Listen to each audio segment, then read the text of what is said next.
Pistol Blue, an award-winning design studio in France, did the design for this label, and Claude Bernard at Pistol Blue commissioned me to do the illustration. Claude emailed me a couple of mock-ups of the label to show me what they needed in the illustration. Basically, they wanted an illustration of a devil who appeared to be frightened. He is frightened of the Holy Ghost, which is descending down from heaven. The first step in doing the illustration is the pencil or sketch stage. I did a few very rough sketches and sent them to Claude for his comments. I used myself for the model and didn't spend a lot of time on these sketches. The only purpose of these sketches is to narrow down the idea and composition of the illustration. Claude reviewed the roughs and made comments, which I incorporated into the next round of sketches. I expected to get approval to go to finish with this round of sketches, so I found a good model and drew the sketches with more detail and with more accuracy. Claude approved one of the sketches, and I transferred that sketch to a piece of Scratchboard and began rendering the finished illustration. When working on white Scratchboard, I began by doing a simple outline drawing with pen and ink. The video is sped up here by 1400% to give a quick look at the rendering process. I'm always careful to keep a piece of tracing paper between my drawing hand and the Scratchboard. This not only helps keep the board clean and free of body oil, but also helps keep the clay surface dry. Damp Scratchboard is very difficult to work with. As part of the outline drawing, I block in the darkest area of shadow.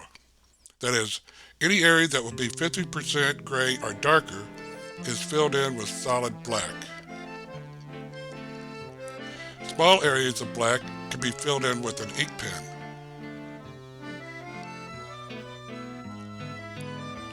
Use a brush to fill in the larger areas. The brush is faster for filling in larger areas, but more importantly, the brush lays down a thin, smooth coat of ink that lays on the surface of the clay. Whereas, when using a pen to fill in solid areas, the nib of the pen tends to embed the ink into the clay surface. It's a lot like tattooing, where the ink doesn't lay on the surface of the skin, but penetrates and becomes part of the skin. The problem with ink being embedded in the clay becomes apparent when using the knife to cut the ink away. The lines have to be cut deep enough to remove all the ink, which means more pressure is being used with the knife, which means the resulting white line will likely be more ragged and less controlled than desired.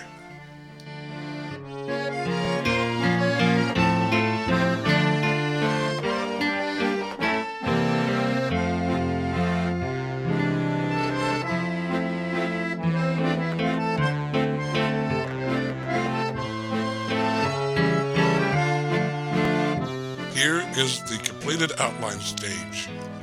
At this point, the drawing has been completely outlined, the shadows blocked in, and some textures indicated. Now I cover the image with contour lines. These contour lines are thin parallel lines that follow the contour of shapes. Laying in these parallel lines is the most tedious and difficult part of my drawing process. But tedious as it may be, it is critical to the ultimate success of the finished illustration that these parallel lines be drawn in accurately.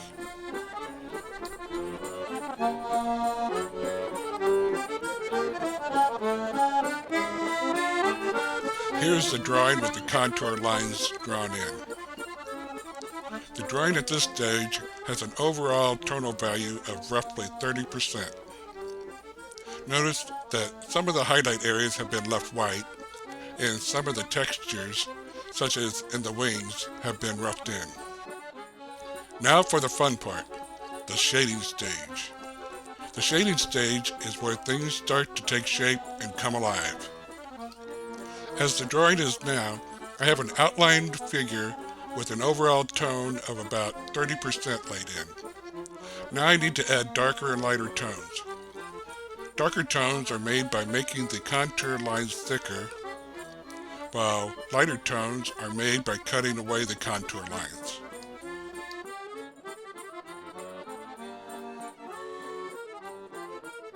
I usually start the shading process with the dark tones, and I do the darkening in two passes. For the first pass, I go over the entire drawing, making the lines thicker in the areas I want darker, but I take the shading to only about half as dark as it should be. I thicken only one side of the line for this pass. For the second pass, I go over the entire drawing again, but this time I thicken the line on the opposite side of the line, and I take the shading to the value that it should be.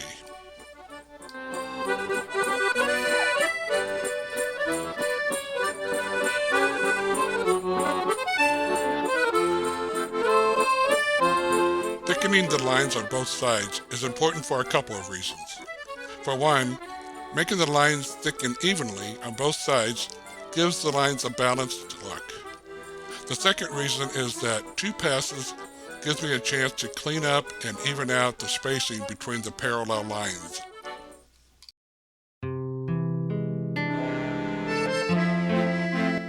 Here is the drawing after the first shading pass, where the contour lines have been made thicker on just one side.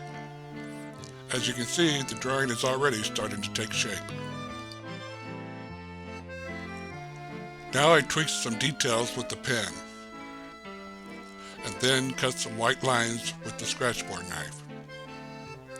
My favorite part of making a Scratchboard illustration is scraping with the knife. The ability to make clean, sharp white lines in a black surface is what separates a Scratchboard drawing from a pen and ink drawing.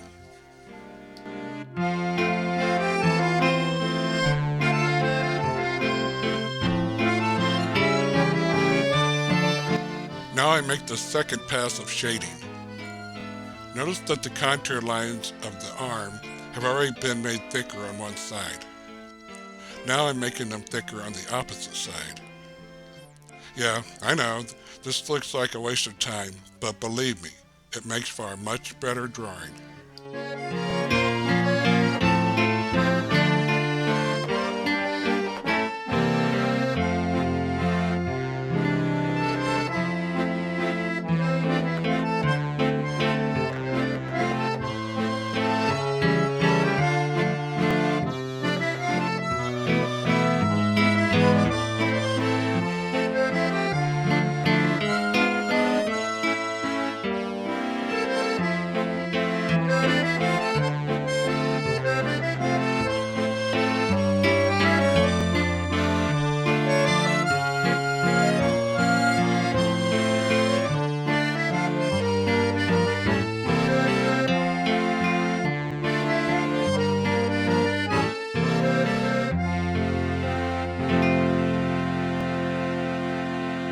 Throughout the shading process, the drawing should be checked frequently to see how the drawing reads. In other words, to see if the drawing has good contrast and that it communicates quickly and clearly. There are a few good ways to do this. You can stand back from the drawing by a few feet. You can squint your eyes to blur the image, my favorite. Or you can use a reduction glass. The reduction glass will give a good estimation of what the drawing will look like when reduced for print.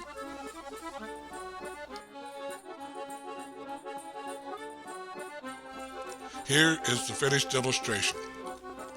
It's one of my favorite illustrations because it was a fun concept to illustrate and because my son posed for it. He's not really a devil, he just plays one when I ask. Here are a couple other labels that I did for Studio Pistol Blue. To see more of my work, please take a look at my website at inkart.com.